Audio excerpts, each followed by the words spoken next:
दोस्तों, राजा विक्रमादित्य अक्सर रात में वेश बदलकर अपनी प्रजा के हालात जानने निकलते थे। वह अपने सच्चे प्रेम से भरे दिल के साथ सड़कों पर घूमते थे। एक रात जब वह अमृत बेला में घूमते हुए शहर के चक्कर लगा रहे थे, उन्होंने देखा कि एक युवा लकड़हारा एक पेड़ पर चढ़ रहा है। उसकी आंखों में जीवन की आशा और मेहनत की चमक थी। लेकिन तभी अचानक एक भयंकर भालू उस पेड़ पर चढ़ने लगा।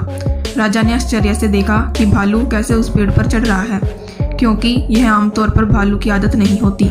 युवा लकड़हारे ने जब भालू को देखा तो उसकी धड़कनें तेज हो गई। डर के मारे उसने पेड़ की शाखा छोड़ दी और सीधे धरती पर गिर पड़ा। उसकी जान चली गई। वहीं भालू ने पेड़ से नीचे उतरते ही अपनी असली पहचान बदल ली और एक खूबसूरत लड़की का रूप धारण कर लिया। राजा विक्रमादित्य दूर से यह नज़ारा देख रहे थे। उनका मन जिज्ञासा से भर गया।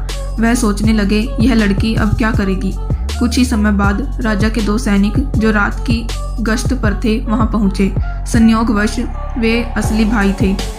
छोटे भाई की नज़र जब उस खूबसूरत लड़की पर पड़ी तो उसने बड़े भाई से कहा, भाई देखो कितनी सुंदर लड़की बैठी है, मुझे तो शादी करनी है।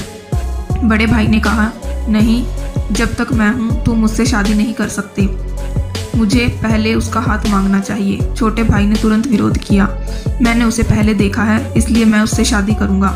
दोनों भाइयों के बीच बहस बढ़ गई। बड़े भाई ने सुझाव दिया, हम क्यों ना उससे पूछें, जो भी उसे पसंद आएगा वह उससे शादी कर लेगी। जब दोनों भाई उस खूबसूरत लड़की के पास पहुंचे, बड़े भाई ने पूछा, हे सुंदरी, तुम कौन हो और यहाँ क्या कर रही हो। लड़की ने जवाब दिया, मैं पास के गाँव में रहती हूँ और अपने पति की खोज में इस जंगल में घूम रही हूँ। छोटे भाई ने पूछा, तुम्हारा पति कहाँ है, अगर तुम चाहती हो तो हम तुम्हारी मदद कर सकते हैं।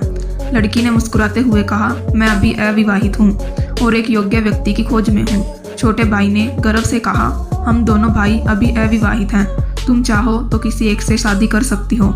लड़की ने एक शर्त रखी, मैं उससे ही शादी करूंगी जो तुम दोनों में से सबसे बहादुर और शक्तिशाली होगा। यह सुनकर दोनों भाइयों में लड़ाई शुरू हो गई। अपनी बहादुरी साबित करने के लिए उन्होंने अपनी तलवारें निकाली और एक दूसरे को घातक चोटें पहुंचाई। दोनों भाइयों ने एक दूसरे को मार डाला और लड़की ने खौफनाक तरीके से हंसते हुए एक दिशा में चलना शुरू किया।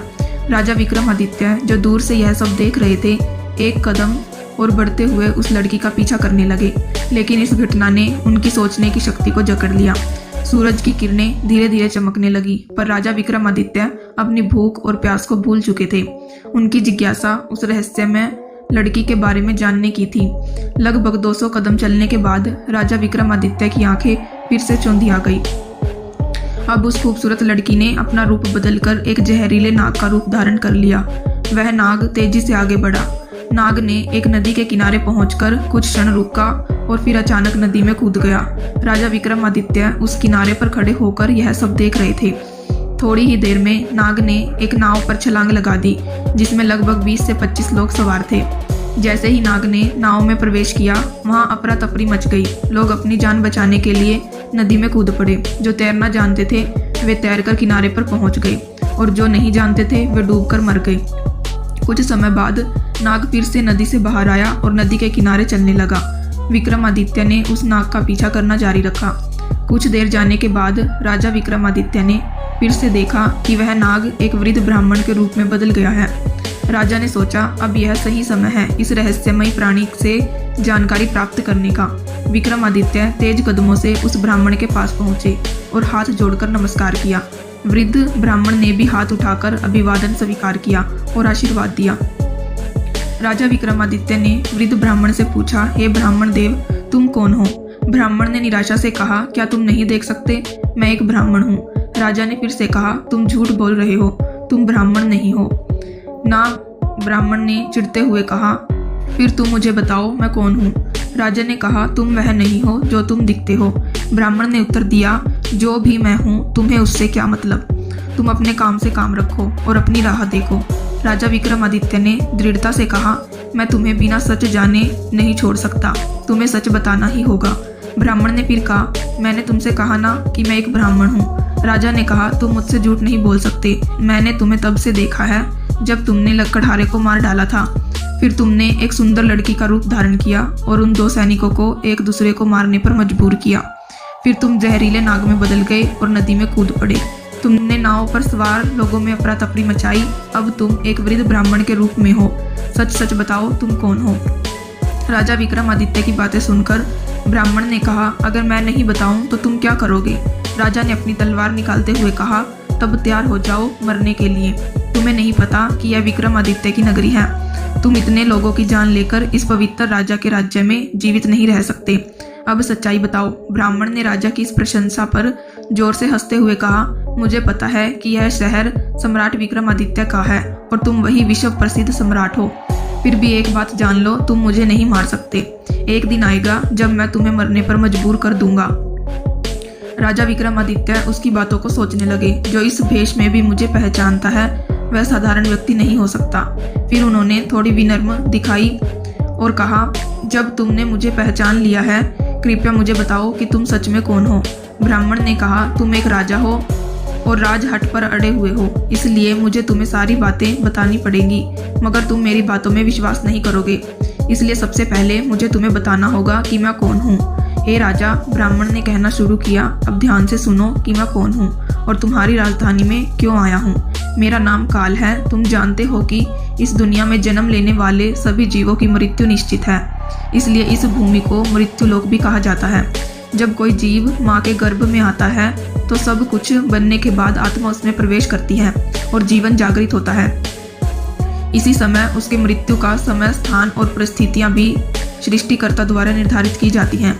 हे राजा, ब्राह्मण ने आगे कहा, तुम जानते हो कि चित्रगुप्त हर जीव की जीवन और मृत्यु का रिकॉर्ड रखते हैं। जब किसी जीव की मृत्यु का समय आता है तो वह धर्मराज को सूचित करते हैं।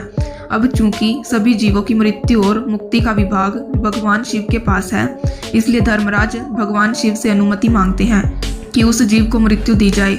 जब भगवान शिव अनुमति देते हैं तो धर्मराज मुझसे यानी काल से कहते हैं कि जाओ और उस व्यक्ति की जान ले लो, तब मैं इस मृत्यु लोक में आता हूँ। ब्राह्मण ने अपनी बातें जारी रखी, मुझे पता होता है कि कौन जीव कब, कहाँ और किन परिस्थितियों में मरेगा। मैं उस जीव को निश्चित स्थान पर निश्चित समय पर पहुँचाता हूँ जहाँ उसकी मृत्यु लिखी गई होती है। मैं वही परिस्थितियाँ और स्थिति बनाता हूँ। हे राजा, ब्राह्मण ने कहा, मैंने उस लकड़हारे को नहीं मारा। राजा विक्रमादित्य ने कहा, तुम फिर से झूठ बोल रहे हो। मैंने अपनी आंखों से देखा कि तुम उस लकड़हारे की मृत्यु का कारण बने। ब्राह्मण ने कहा, बिल्कुल मैं कारण बनता हूँ, लेकिन भौतिक लोग सोचते हैं कि लकड़हारा पेड़ से गिरकर मर गया और फिर मुझे धर्मराज के आदेश का पालन करना होता है। उसकी मृत्यु पेड़ से गिरने के कारण लिखी गई थी, इसलिए मैंने एक रूप धारण किया और वही परिस्थितियां उत्पन्न की ताकि वह उस घटना का शिकार हो जाए। सोचो, ब्राह्मण ने समझाया, अगर मैं असली रीछ होता तो क्या वह कभी पेड़ पर चढ़ पाता?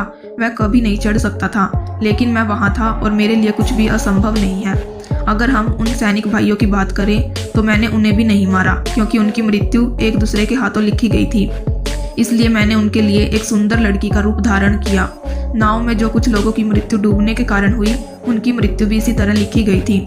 इसके लिए मुझे भयानक नाग का रूप धारण करना पड़ा और उस नाव में जाना पड़ा।